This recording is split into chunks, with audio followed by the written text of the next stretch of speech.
আপনারা জানেন যে সিলেটের বিভিন্ন জায়গায় বন্যা হয়েছে। আমি আমার এলাকা এই চুনারঘাট মাধবপুরের বিভিন্ন জায়গায় বন্যার ক্ষতি দেখতে যাচ্ছি।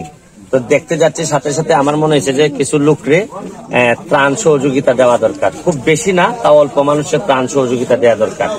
এবং এরই সাথে আপনাদেরকে একটা ভালো খবর দিতে চাই যে আমার এলাকায় আমাদের ছাত্রলীগের যে কমিটি, নতুন কমিটি হয়েছে, কমিটির সভাপতি হচ্ছে গিয়ে রাসেল, এই ছেলেটা রাসেল, আর আরেকটা ছেলে হচ্ছে গিয়ে আমাদের মাসুম, তারা সভাপতি সেক্রেটারি হয়েছে। এবং এখানে নতুন কমিটির সাংগঠনিক সহ যারা আছেন, তো তারা কমিটি পাওয়ার পর, নেতা হওয়ার পরেই তারা যখনই আমার কাছে আসছে আমার দোয়া নিতে, আমি বলছি যে দোয়া আসলে শুধু আমি এমপি সাহেবের দোয়া নিলে হবে না, তাদেরকে যে বঙ্গবন্ধুর আদর্শের যে জায়গাটা, বঙ্গবন্ধুর আদর্শের জায়গা হচ্ছে গিয়ে যেখানে মানুষের কষ্ট হবে এইখানেই বঙ্গবন্ধুর আদর্শের লোকজন দাঁড়াই যাবে।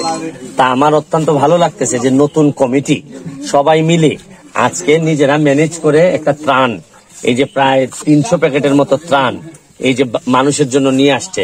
বলেন যে এর চেয়ে অনেকেই মনে করেন যে কমিটি হওয়ার পর বড় 300-400 মোটরসাইকেলের একটা র্যালি করলে মনে হয় সবচেয়ে ভালো হয়। না, এই যে কমিটি হওয়ার পর, নেতা হওয়ার পর যে রেসপন্সিবিলিটি তাদের কাছে এখন জন্মাইছে, এই রেসপন্সিবিলিটি হচ্ছে গিয়ে মানুষের পাশে দাঁড়ানো, নির্যাতিত নিপীড়িত মানুষের পাশে থাকা এবং এইভাবে বঙ্গবন্ধুকে আরো সম্মানিত করা, জননেত্রী শেখ হাসিনার হাতকে শক্তিশালী করা।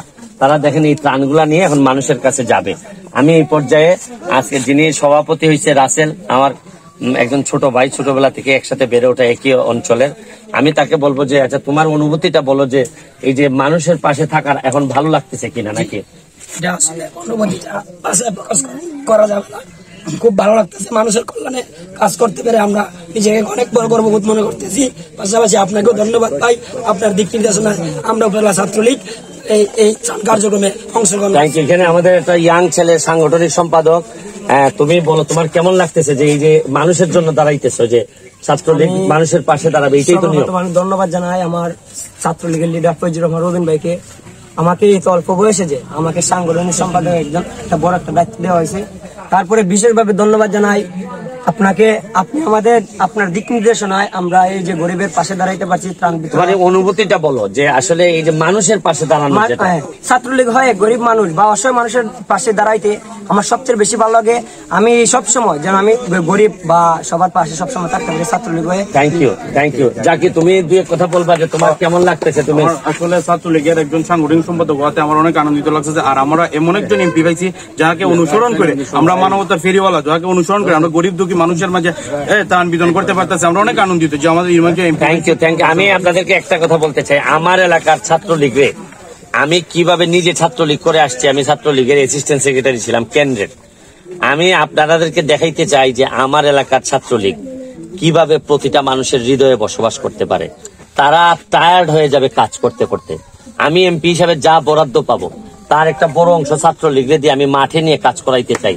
এবং এদেরকেই আপনারা যদি জিজ্ঞেস করেন যে আমার পরিবর্তিতে ভবিষ্যৎ কারা, এদেরকে দিয়েই আমি ভবিষ্যৎ বলে দেয়া লাগবে না। এদের কর্মই, এরা যখন মানুষের দুয়ারে দুয়ারে যাবে তখন এদের কর্মই এদেরকে বড় বড় নেতৃত্বের দিকে পথ দেখাবে।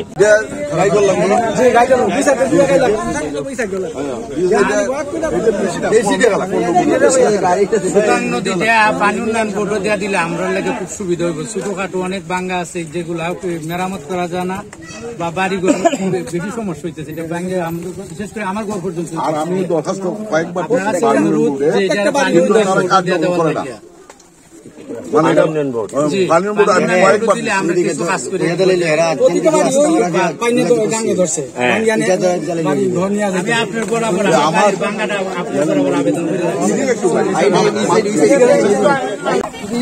খবরস্থানটা একদম মুর্দা দর্শক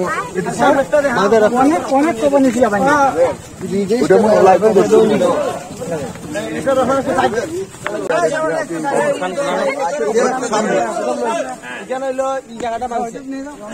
সামনে একটা জায়গা আছে, একবার হলো প্রায় 20 একটু সামনে দেখার জায়গা দেবে মানে আগে রাস্তার মধ্যে বলা অনেক জায়গা আমার